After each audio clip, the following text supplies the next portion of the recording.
In this video we will solve all the questions, complex analysis questions that came in JEST exam ranging from 2012 to 2024. So let's go straight to the question. So this is question from 2024, this is 14th question, and the question is to evaluate the value of integral 0 to infinity dx divided by 1 plus x cube. So whenever we have these types of integral, we have a standard formula which is integral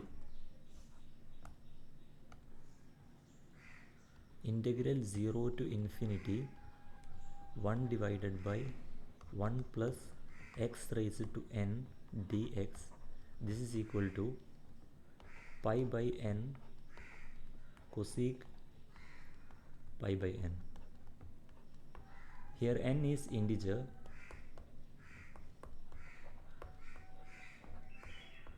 also n is greater than or equal to 2, so n can be 2, 3, 4, 5, etc.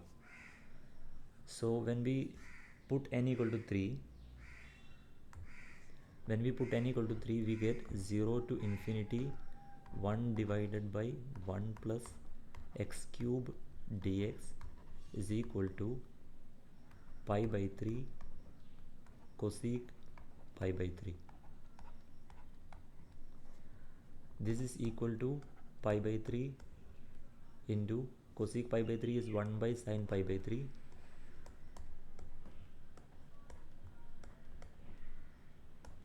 This is equal to pi by 3 1 divided by sin pi by 3 value is root 3 by 2. So this is equal to 2 pi by 3 root 3.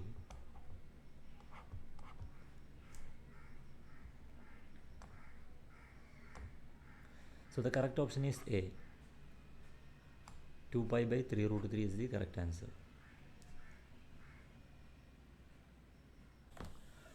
Moving on to the next question. This is from 2023. In the year 2023 there were two questions from complex analysis. So this is the first question. As you can see, our function is this thing. This is the function cos square z minus z square divided by z minus a the whole cube. We are told to calculate the contour integral, and function is f z equal to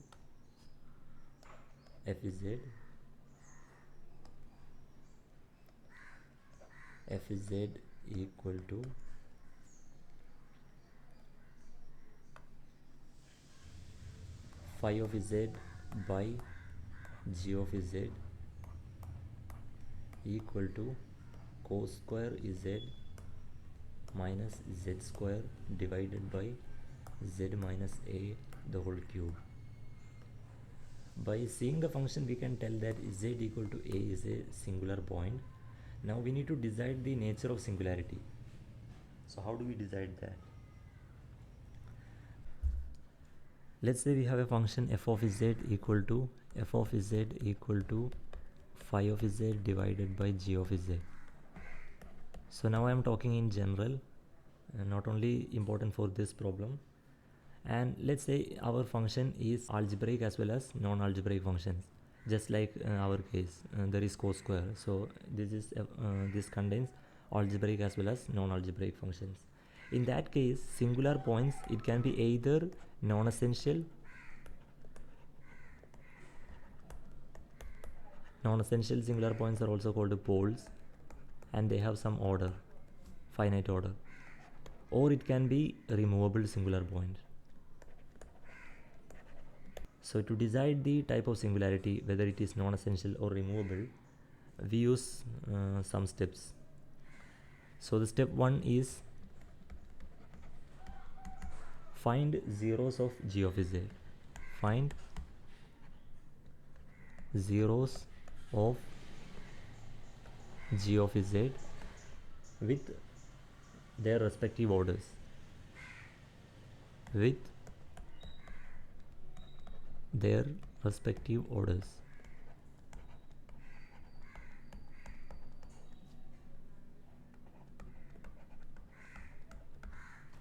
let's say z equal to z naught is a 0 of order m of g of z. The next step is find phi at z equal to z naught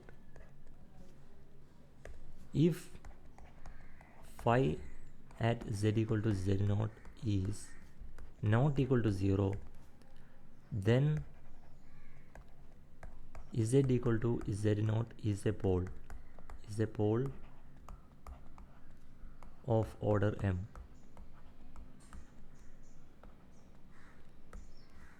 If phi of z equal to z naught is equal to 0 and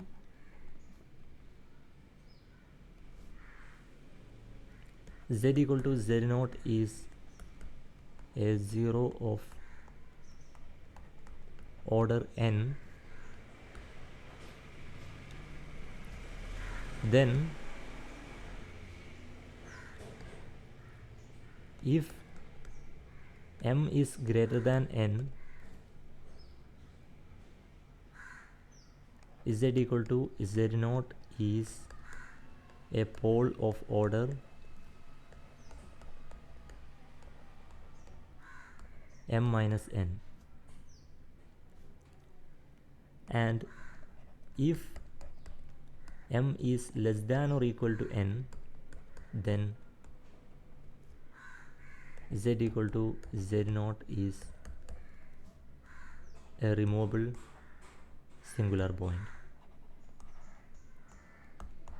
So these points that I mentioned in these two slides, this is in general, this is not only important for this problem.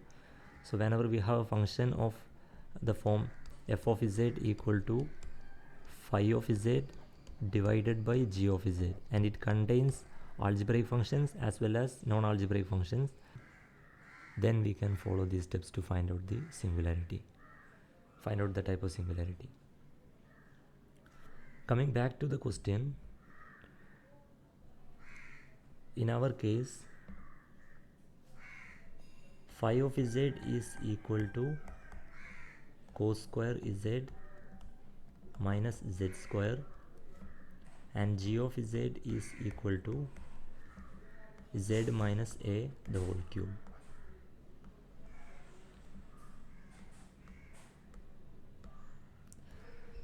So g of z equal to z minus a the whole cube.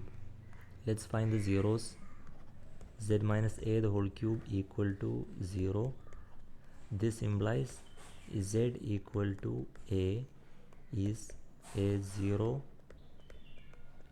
of order 3.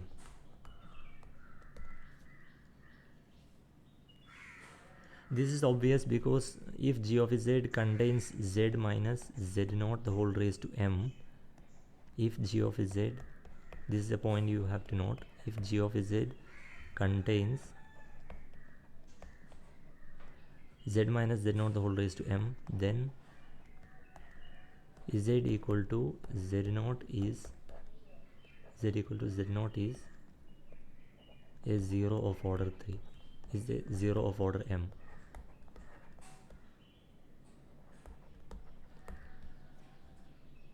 So we have found out that z equal to a is a 0 of order 3. Now let's check the value of phi of z at z equal to a. Phi of z equal to a is equal to cos square a minus a square. Now this will never be equal to 0. This is not equal to 0. Why is it the case? For cos to be 0, for a equal to pi by 2, cos is 0, but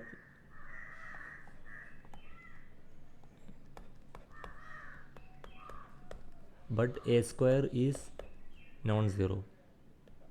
A square is pi square by 4, not equal to 0. If a is equal to 0, a square equal to 0, but cos square 0 is not equal to 0. So that means phi of z equal to a is never 0. Therefore, we can conclude that z equal to a is a pole of order 3. Z equal to a is a pole of order 3 of fz. Now we need to find the residue. So let's calculate residue of f at z equal to a. Z equal to a is a pole of order 3. So we use the formula for residue of f for nth order pole. But before that, let's make sure that the point z equal to a is within the contour. If it is not within the contour, then integral will be 0. So in the question it is clearly mentioned that the point z equal to a, is within the contour. The contour C is encircling the point z equal to a. So there is no need to check if the point is lying z equal to a is lying inside or outside, because it is already stated. So residue of nth order pole, residue of f at z equal to z0 for nth order pole is given by residue of f at z equal to z0, and the formula we are writing is for nth order pole. This is given by limiting case z tends to z0, 1 divided by n minus 1 factorial dn minus 1 by dz n minus 1 z minus z0 the whole raised to n into fz. So if we use this formula, in our case order is 3, so n equal to 3, and z0 is a, z equal to a, so residue of f at z equal to a is equal to 1 by 3 minus 1 is 2 factorial d2 dz2 z minus a the whole cube into fz. Fz is cos square z minus z square by z minus a the whole cube. So these terms gets cancelled. What remains is 1 by 2 into d by dz of, if we take the first derivative, then what we get is 2 cos z sin z with a minus sign minus 2z.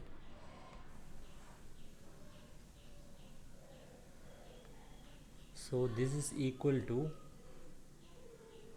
1 by 2 into d by dz. 2 cos z sin z can be written as sin 2z.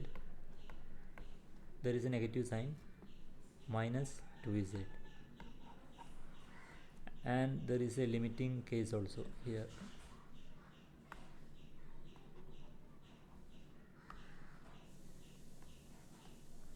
Limiting case z tends to a. So this is equal to limiting case z tends to a 1 by 2 into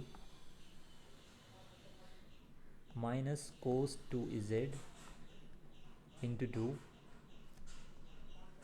minus 2. So 2 can be cancelled. This will become 1. So this is equal to minus cos 2a minus 1.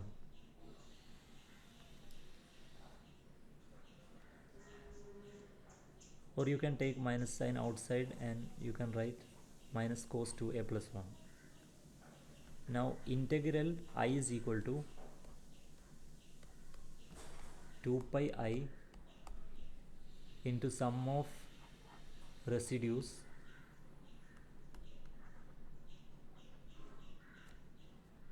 at singular points within the contour. Since the contour is clockwise, there will be a minus sign as well here in the expression for the integral. There will be a minus sign. So this formula, it is for clockwise contour. If the contour is anti-clockwise, if the contour is counterclockwise, then I is equal to plus 2 pi I into sum of residues. This is for anti-clockwise.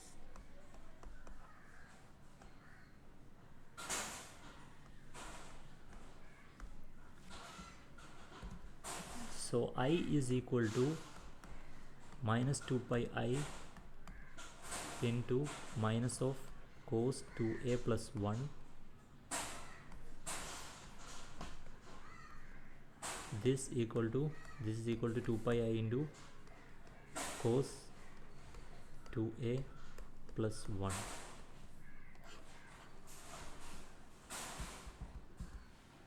So the correct answer is option B. Now let's move on to the next question.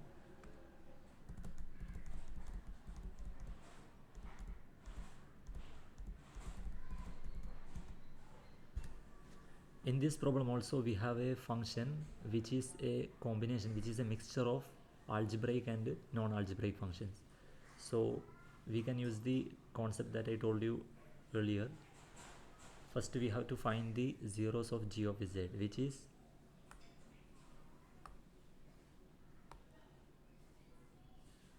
sine hyperbolic of, for singular points we said sine hyperbolic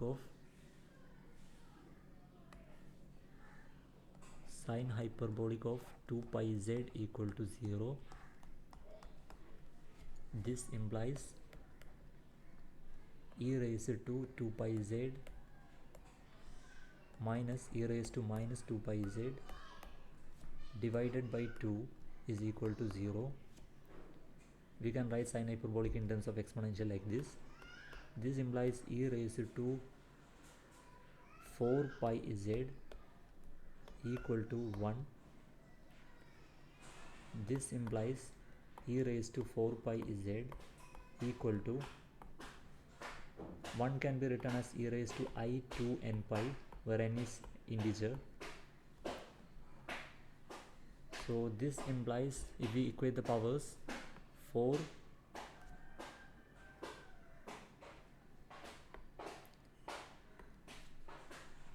pi z equal to 2 n pi, I 2 n pi,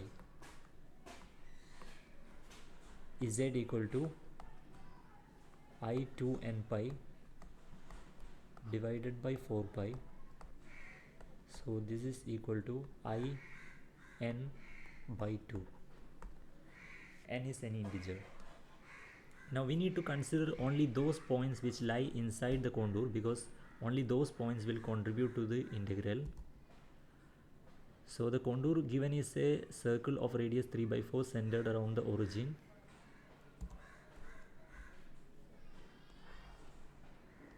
So we have a circle which is centered around the origin and its radius is 3 by 4. So this is 3 by 4. This is 3 by 4 I.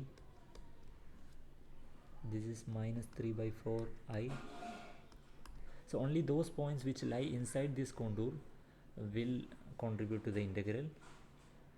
For n equal to 0, z equal to 0. This point lies inside the contour. For n equal to 1, z equal to I by 2. For n equal to 2, z equal to I. I is outside the contour. so it does not contribute. For n equal to -1 also, z equal to minus I by 2, this also lies inside the contour. So only 3 points lies inside the contour. Now we need to find out the type of singularity at these points.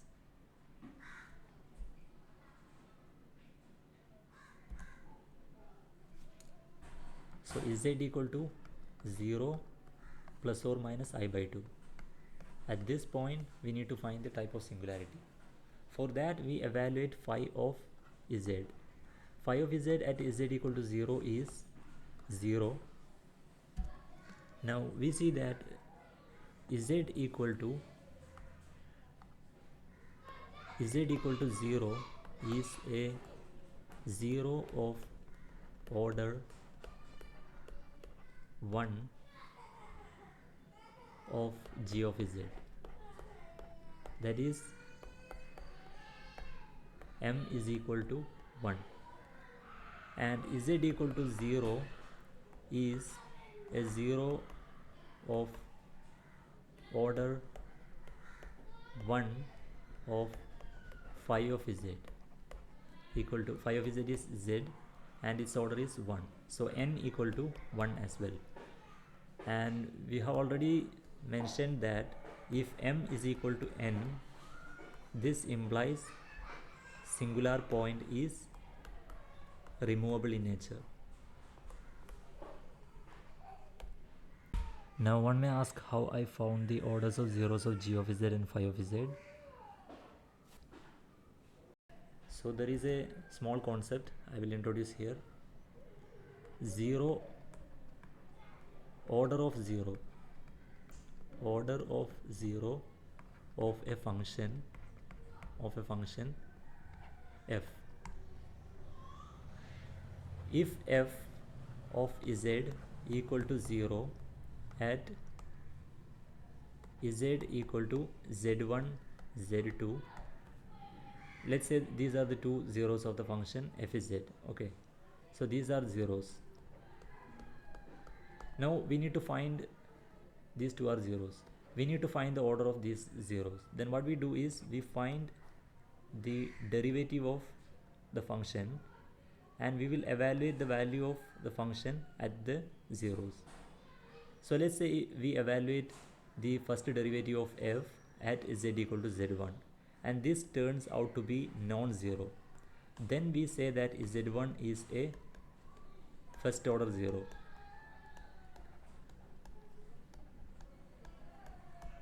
Now let's suppose we evaluated the derivative of first derivative of f at z2 and this also turns out to be 0.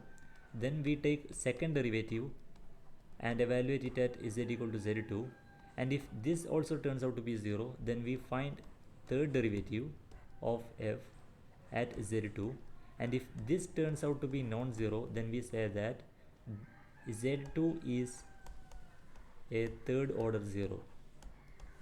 So this is how we find the order of a 0. Now in our problem we needed to find at z equal to 0 what is the order of 0 for sine hyperbolic of 2 pi z. So sine hyperbolic of 2 pi z equal to 0 at z equal to 0. Now we calculate the first derivative, this will become cos hyperbolic of 2 pi z into 2 pi. So this is equal to cos hyperbolic of 2 pi z at z equal to 0 is 2 pi into 1. So this is equal to 2 pi. This is not equal to 0. This implies z equal to 0 is first order 0.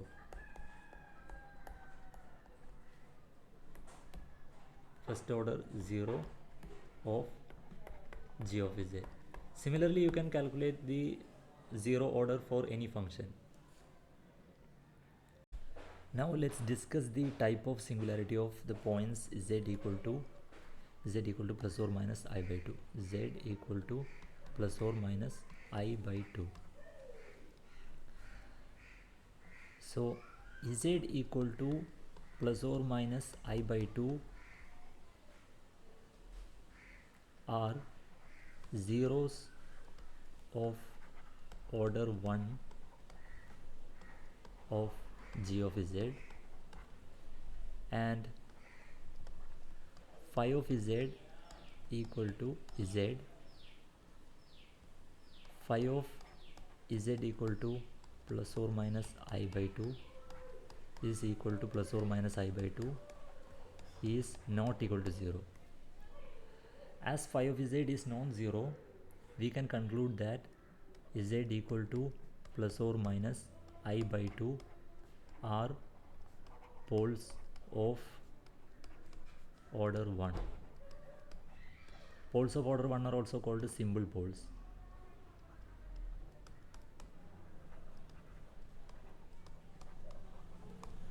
Now we need to find the residues at these points. Now there is a reason why we didn't calculate the residue at residue of f of z at z equal to 0, because z equal to 0 is a removable singular point and it does not have a residue. So there is a point to note: residue at removable singular point is equal to 0.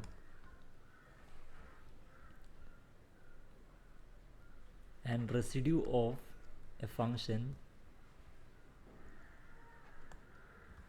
which has symbol poles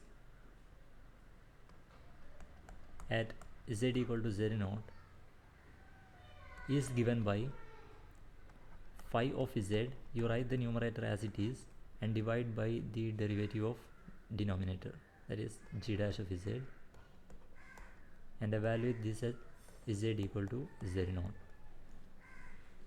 So in our case, residue of f at z equal to I by 2 will be equal to phi of z is z divided by g dash of z. G dash of z is 2 pi into cos hyperbolic 2 pi z, and this we have to evaluate at z equal to I by 2.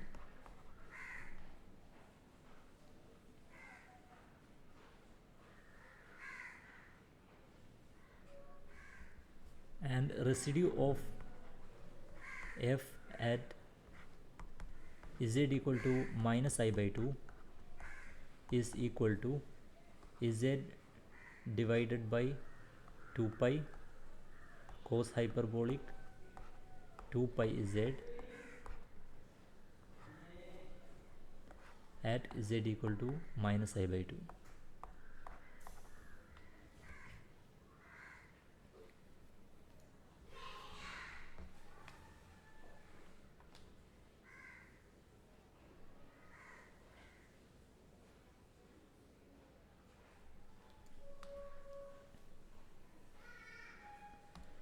Now we also know that cos hyperbolic of minus x is equal to cos hyperbolic of x.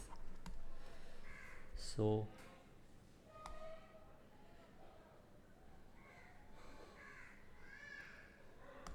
once we use this formula as well, then we get a residue of f at z equal to I by 2 is equal to minus of residue of f at z equal to minus I by 2. This implies summation over residues that lies within the contour is equal to 0. This implies I is equal to 0.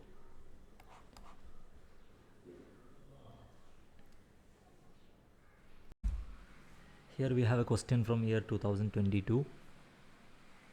We are told to find the sum of residues at its poles. So the function we are given, it is f of z equal to phi of z by g of z.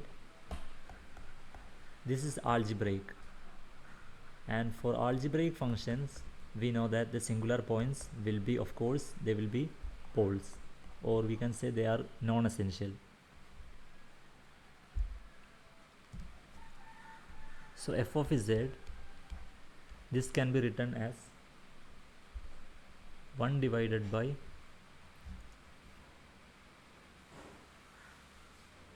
if we take 2z plus 1 as a factor, then we can write 3z square into 2z plus 1 plus 1 into 2z plus 1. So this is equal to 1 divided by 2z plus 1 into 3z square plus 1. Now for poles, we set denominator terms equal to 0. So if you put 2z plus 1 equal to 0, this implies z equal to minus 1 by 2. And if you put 3z square plus 1 equal to 0, from here you will get z equal to plus or minus I by root 3.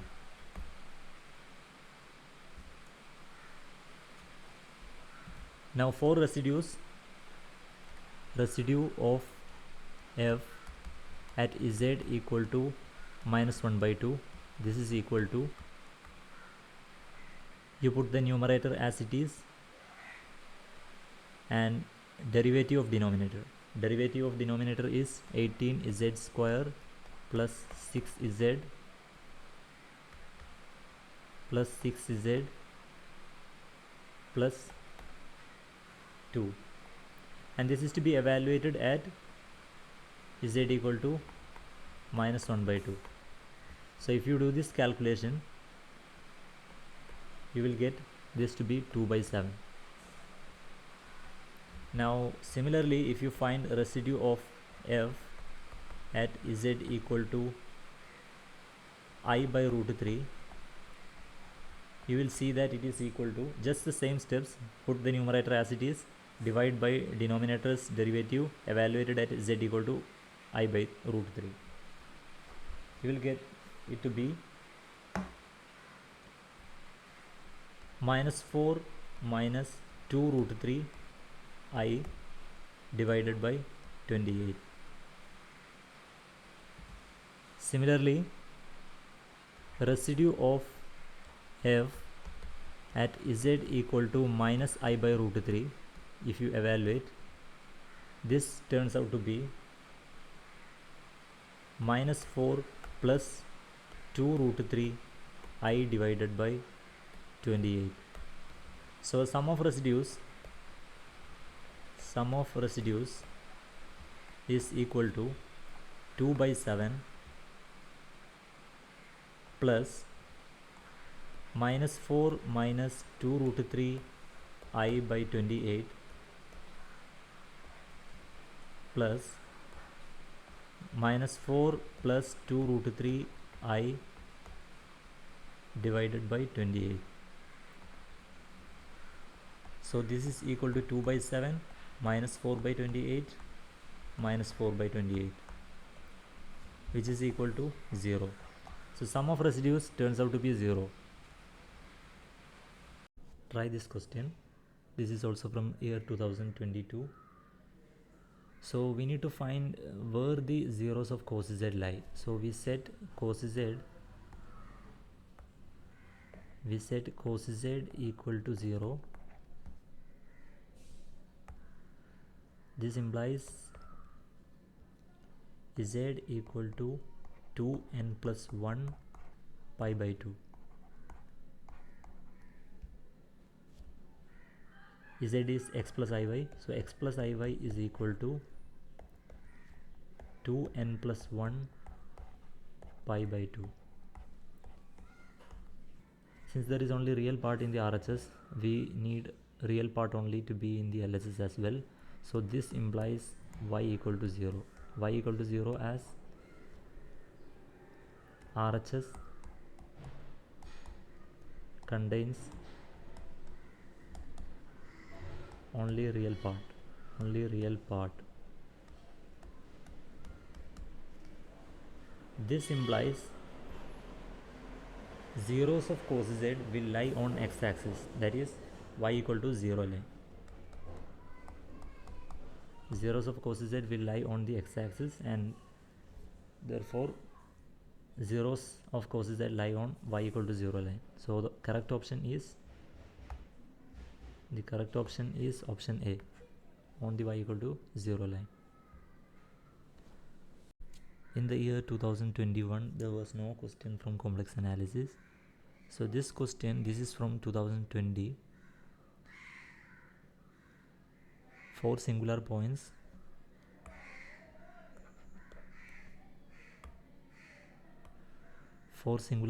We set z cube into z plus 4 equal to 0. We set denominator equal to 0.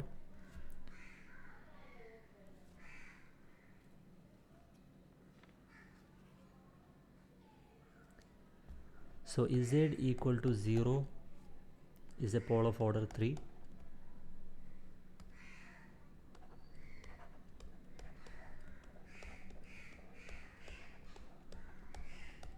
And z equal to minus 4 is a simple pole. Simple pole means pole of order 1. But z equal to minus 4 is not inside the contour, because the contour given here is circle modulus of z equal to 2. So z equal to minus 4 is outside the contour. So therefore there is no need to calculate the residue at z equal to minus 4. Since z equal to 0 is a pole of order 3, we use the formula limiting case. So residue of f at z equal to 0 is equal to limiting case z tends to 0 1 by n minus 1 factorial. N is 3 here, so this is 2 factorial. Dn minus 1, that is 2. dz n minus 1 is 2. Z minus z naught is 0 raised to 3 raised to n into fz. Fz is 1 divided by z cube into z plus 4. Z cube cancels. So if you take the derivative 2 times of 1 divided by z plus 4, what you get finally is residue of f at z equal to 0. This will be equal to 1 divided by 64. Therefore integral 1 divided by z cube into z plus 4 dz, z plus 4 dz, this is equal to 2 pi I. The integration is, the contour is counterclockwise, so it is positive sign here. I is equal to plus 2 pi I into summation of residues, sum of residues.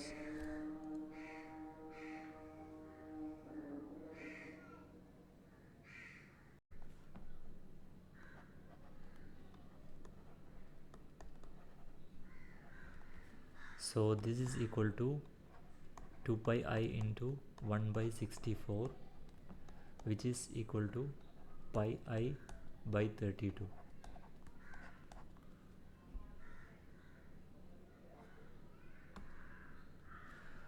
So the correct option is B here.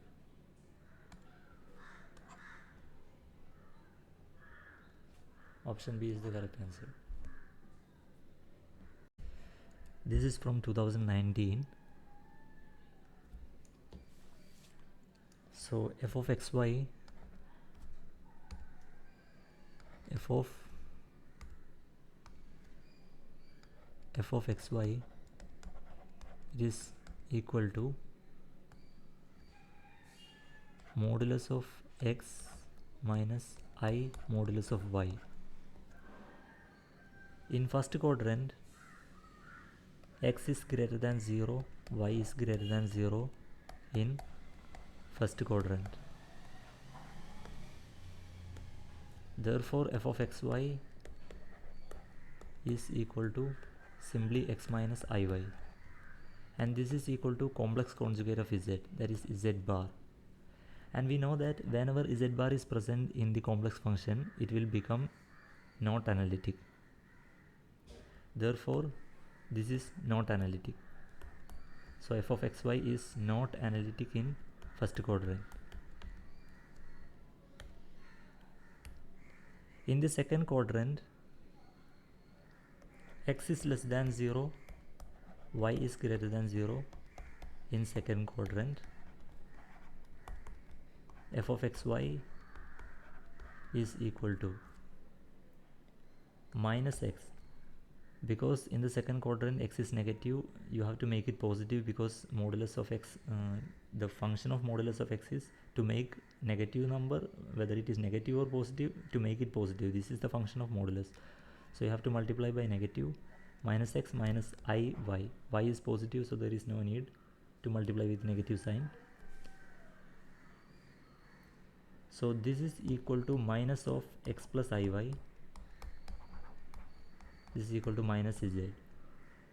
And if complex function is a function of z, not a function of z bar, then it will be, of course, it will be analytic. So f is analytic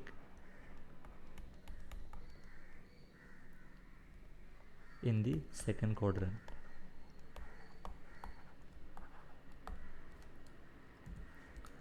Now what about third quadrant? In third quadrant, x is less than 0, y is less than 0. In third quadrant, f of xy is equal to minus x plus iy. So this is equal to minus of x minus iy. This is equal to minus z bar. Again, it is a function of z bar, so this is not analytic.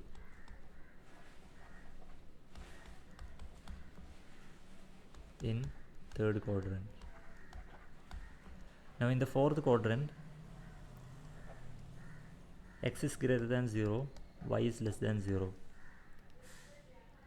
In fourth quadrant, this implies f of xy is equal to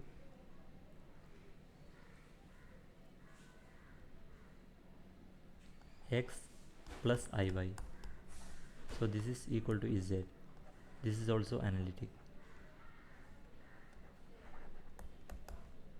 So f is analytic in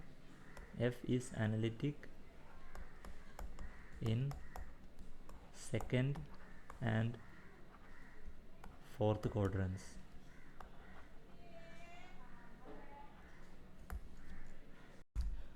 This video is getting lengthy, so I will skip some steps in between.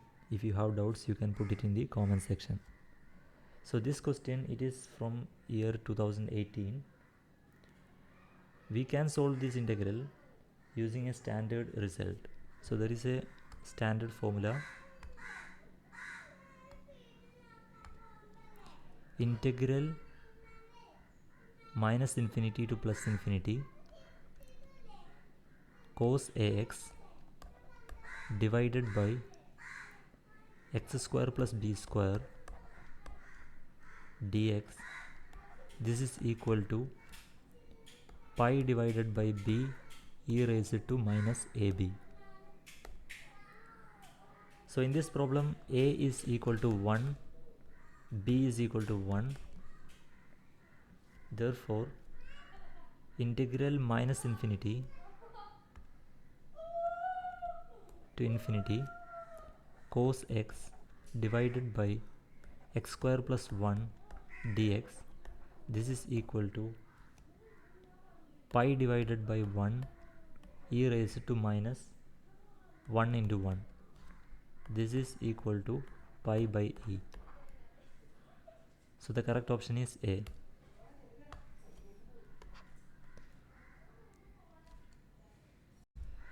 This is question from 2017. We are given a mapping f of z equal to z square.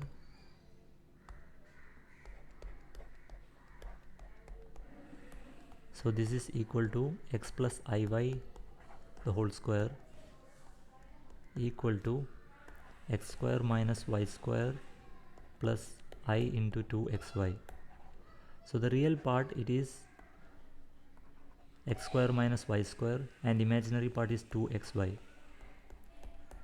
And in the images given, real part is denoted by x and imaginary part is denoted by y. But the same letters is used in the domain as well. So in order to avoid confusion, we replace the letters by u, x is replaced by u and y is replaced by v. The first option says xy is greater than or equal to 1.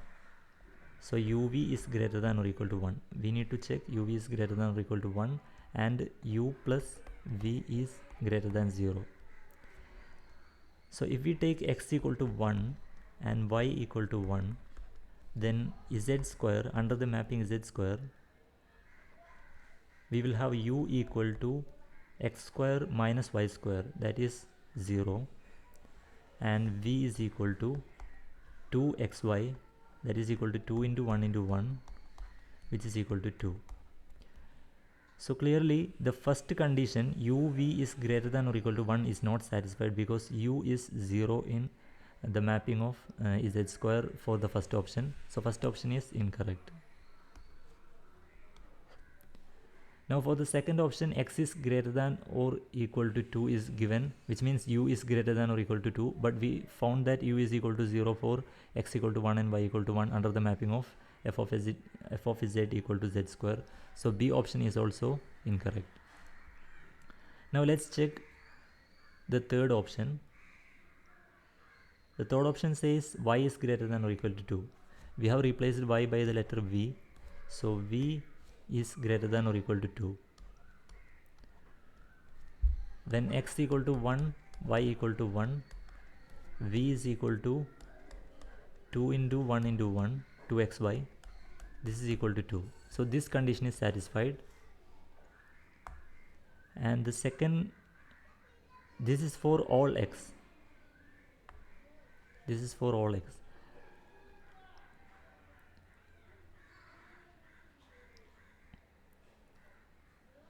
So option C can be correct. Now let's check D.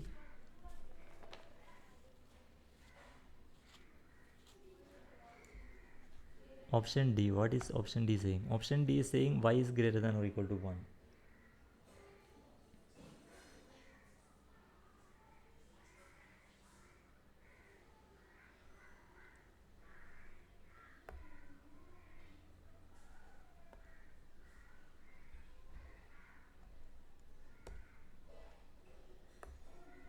Option D is saying v is greater than or equal to 1. Option D. This implies 2 into x, y is greater than or equal to 1. Implies x, y greater than or equal to 1 by 2.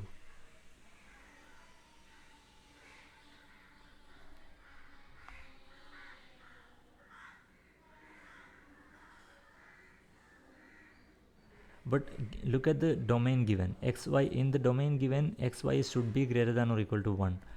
It is only greater than or equal to 1 by 2. So option D is also incorrect. Let's check here. Here it is saying that v is greater than or equal to 2. This implies 2xy is greater than or equal to 2. Implies xy is greater than or equal to 2 by 2 is equal to 1. So option C is the correct answer.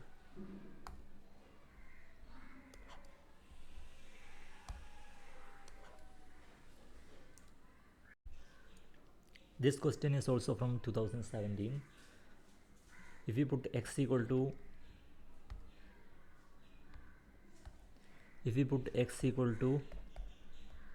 t square plus 1,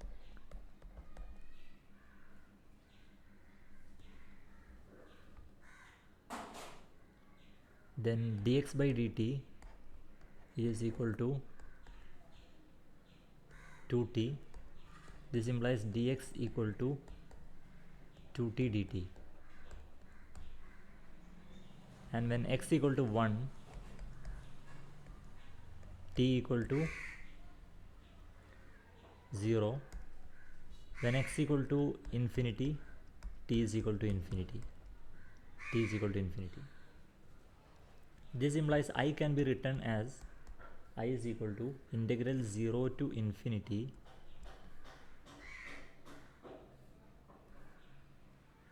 t divided by 1 plus t square plus 1 the whole square 2t dt.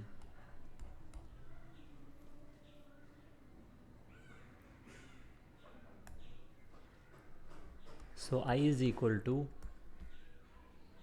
integral 0 to infinity 2t divided by t square plus 2 the whole square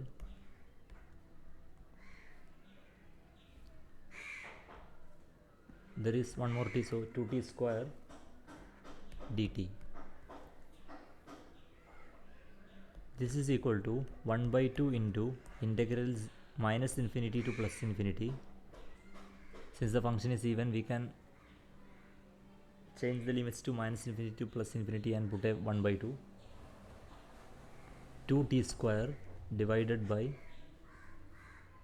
t square plus 2 the whole square dt. So 2 cancel. So the function that we have here is f of t is equal to t square by t square plus 2 the whole square. Now we see that degree of denominator minus degree of numerator, it is equal to 2. So shortcut method for solving improper integration using complex analysis is applicable here. Because for shortcut method to be applicable, degree of denominator minus degree of numerator should be greater than or equal to 2. In this case it is 2, it is equal to 2, so shortcut method is applicable. And what is this method? We choose a complex function f is z which has the same mathematical form. So mathematical form will be same. This implies f of z equal to z square divided by z square plus 2 the whole square. Now we find the singular points. If you evaluate the singular points, you see that z equal to plus or minus root 2i are the singular points, and these are second order poles.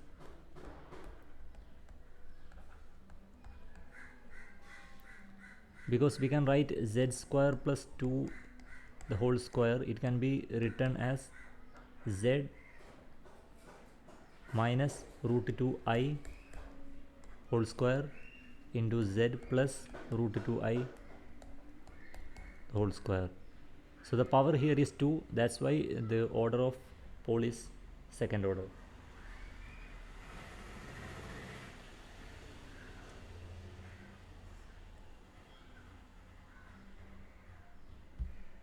Now once you calculate the singular points, we need to find those singular points which are in the upper half plane. Only those in the upper half plane will contribute to the integration. So z equal to plus root 2i will only contribute.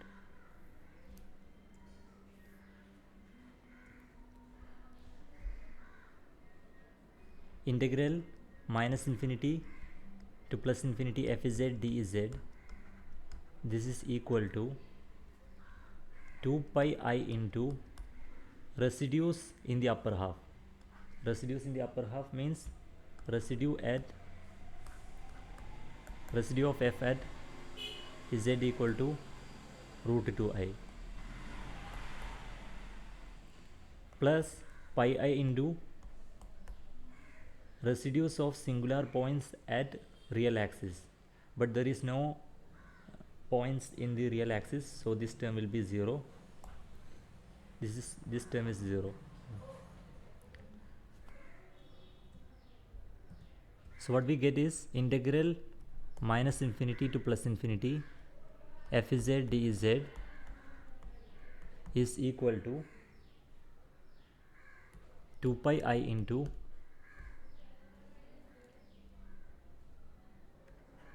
residue of f at z equal to root 2I.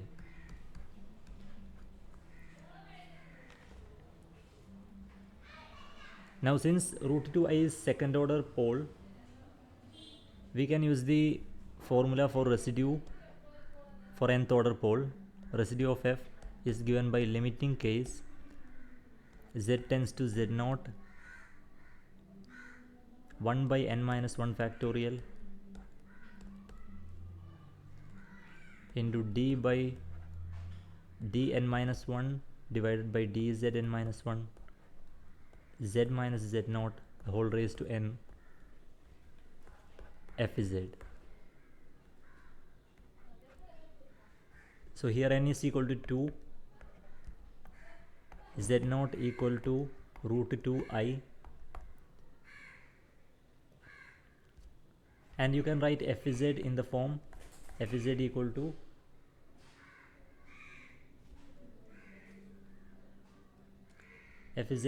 z square divided by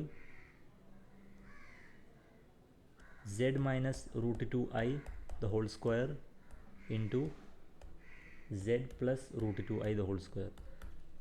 If you write it like this, you can cancel the terms. That's why I prefer you to write f of z equal to z square divided by z minus root 2I the whole square into z plus root 2I the whole square, instead of writing z square plus 2 the whole square in the denominator. So once you put all these things, you will get that the residue of f at z equal to root 2I, this will be equal to 1 by 4 root 2I.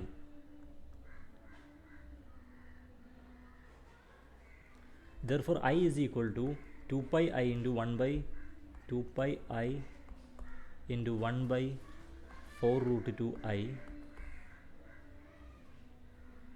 Therefore I is equal to pi divided by 2 root 2. Coming back to the question which was asked in 2016, to solve this integral we can put x equal to 1 by t. When x equal to 0, t is equal to infinity. When x equal to infinity, t is equal to 0.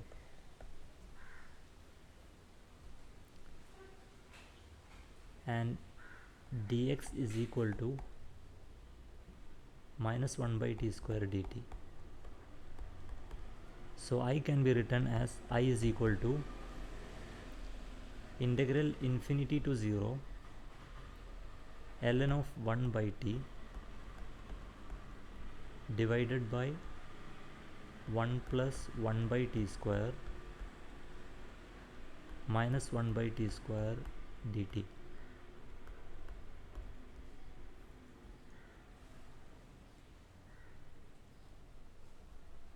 This is equal to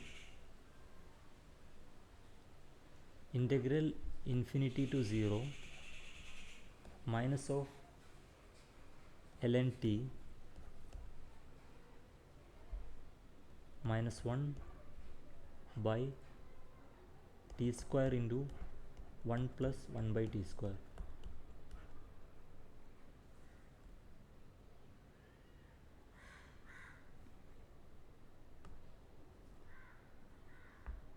So this is equal to integral 0 to infinity with a minus sign ln of t by t square plus 1 dt. So this is equal to minus I. So I is equal to minus I. This implies 2I is equal to 0, implies I is equal to 0. So integral 0 to infinity ln of x by 1 plus x square dx. This is equal to 0.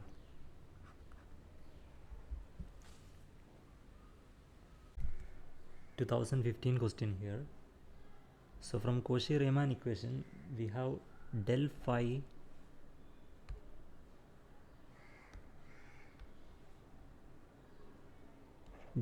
by del x must be equal to del psi by del y. Del phi by del x is equal to 2x plus 4. The only option which satisfies this condition is C. For only option C, we have del psi by del x, del psi by del y equal to 2x plus 4. For all other options, this is not satisfied. So option C is the correct answer here. You can check for the option A.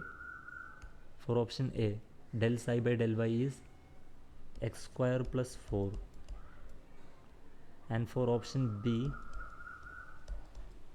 we have del psi by del y is 2x, simply 2x, and for option D we have del psi by del y is x square. So only option C is satisfying the condition del psi by del y equal to del phi by del x. That's why option C is the correct answer. This is a question from limits that came in 2014 JEST exam. So here, before proceeding to the question, I want you to know the values of I raised to different powers. So if I is raised to 4n, it is equal to 1. If I is raised to 4n plus 1, it is equal to I. Here n is integer. I is raised to 4n plus 2, it is equal to minus 1. And I is raised to 4n plus 3, it is equal to minus I. So I raised to 10 will be equal to I raised to 4 into 2 plus 2, so this is equal to minus 1. And I raised to 6 is equal to I raised to 4 into 1 plus 2, so this is also equal to minus 1. Therefore the given limiting case z tends to I, z raised to 10 plus 1 by z raised to 6 plus 1 is equal to 0 by 0. This is in the 0 by 0 form.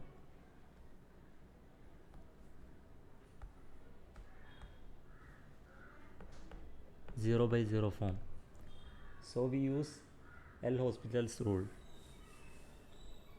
which says that you take derivatives of both numerator and denominator. So this will become 10 z raised to 9 by 6 z raised to 5,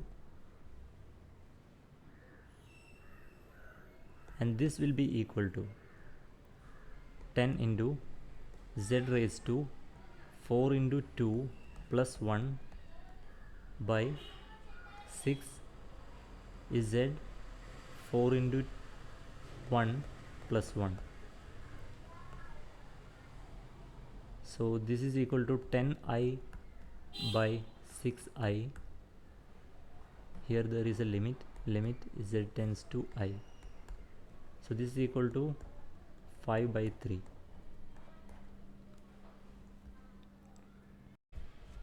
This is also a question from 2014. We let 2z minus pi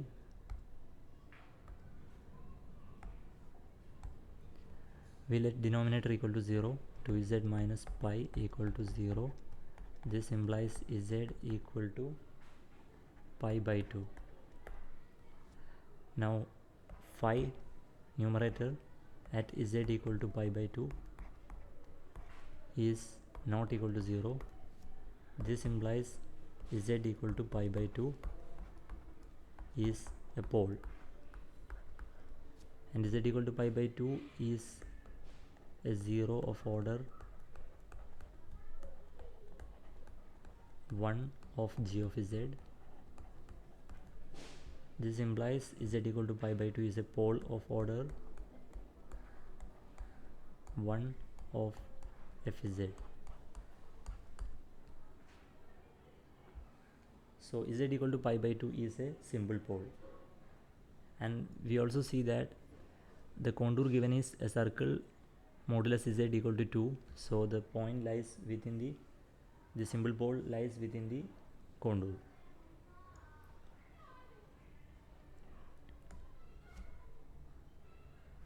So for simple poles, residue is given by, one formula for residue is residue of f at z equal to pi by 2 is equal to limiting case z tends to z0. Z0 here is pi by 2, z minus z0, z minus pi by 2 into fz. Fz is sine z by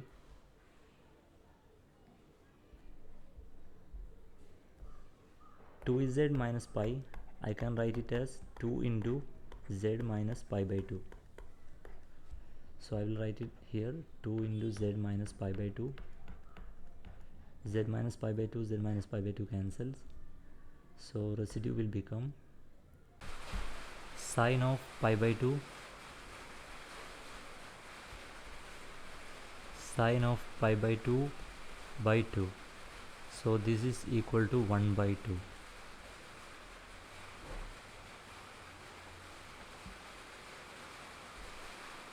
I is equal to 2 pi I into sum of residues within sum of residues, that is singular points within the contour. So this is equal to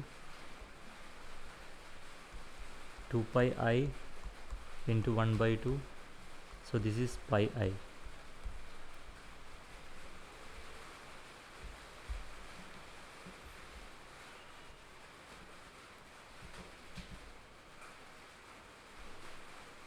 This is from 2013.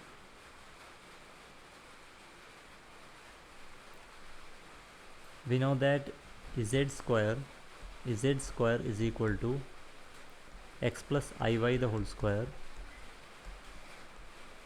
is equal to x square plus iy the whole square plus 2ixy. So this is equal to x square minus y square plus I 2xy. So this is imaginary part, and this is the real part. For the limit z tends to 0 of fz to exist, the limiting value should be independent of the path along which z approaches 0. That is, if z equal to 0, this point is z equal to 0, then there are infinite number of paths.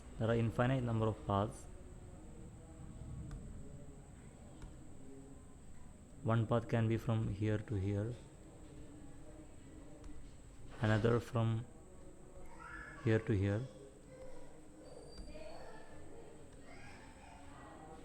so there are infinite number of paths through which we can reach z equal to 0. So the limiting value from all these paths should be equal, should be same.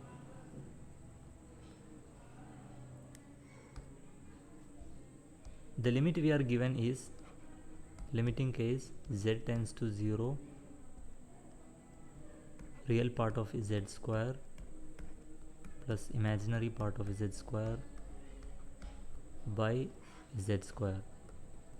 So this is equal to limiting case z tends to 0 x square minus y square plus 2xy by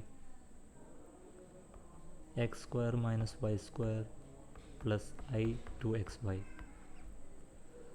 For straight lines passing through origin, we can set y equal to mx. So if we put y equal to mx in this, we get limiting case x tends to 0, y tends to 0, x square minus y square is m square x square plus 2x y is mx by x square minus y square is m square x square plus I 2x y is mx. Now if we cancel all x square,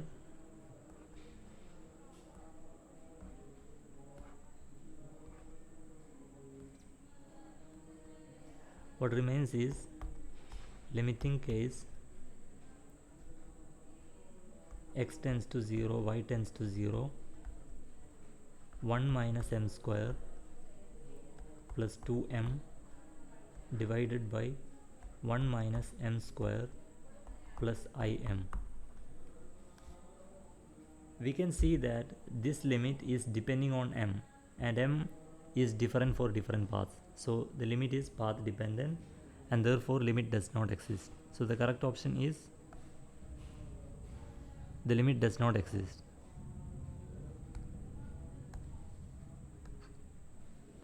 Because limit is path dependent, limit is depending on m, and m is different for different paths. Slope is different for different paths. Let's move on to the final question now.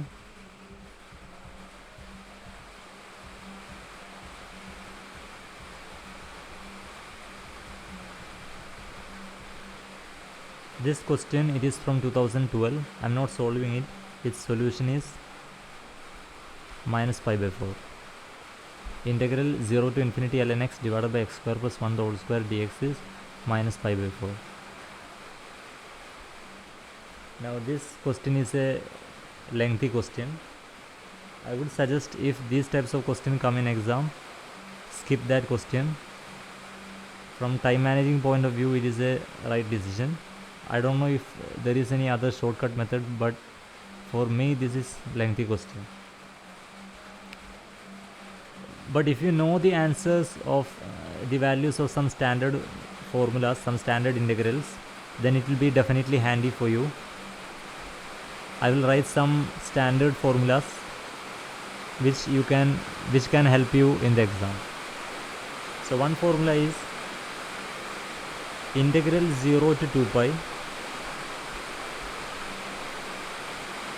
1 divided by a plus b cos theta d theta. This is equal to 2 pi divided by root of a square minus b square. Here a is greater than modulus of b and a is greater than 0. The same formula applies for sin theta as well. Integral 0 to 2 pi 1 divided by a plus b sin theta d theta. This is equal to 2 pi divided by root of a square minus b square.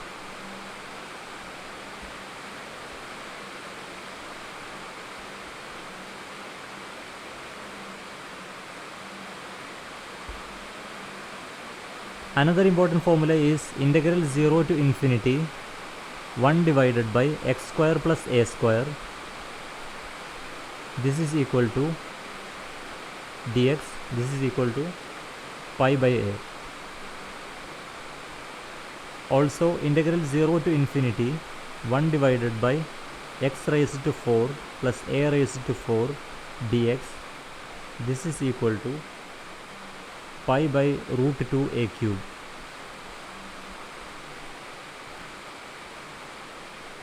Integral minus infinity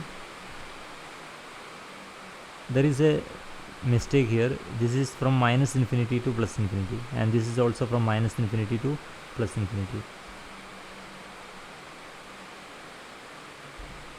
Another formula is integral minus infinity to plus infinity 1 divided by x square plus a square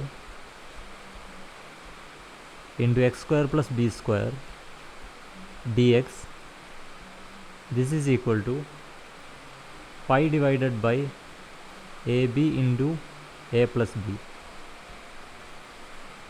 Integral minus infinity to plus infinity x square divided by x square plus a square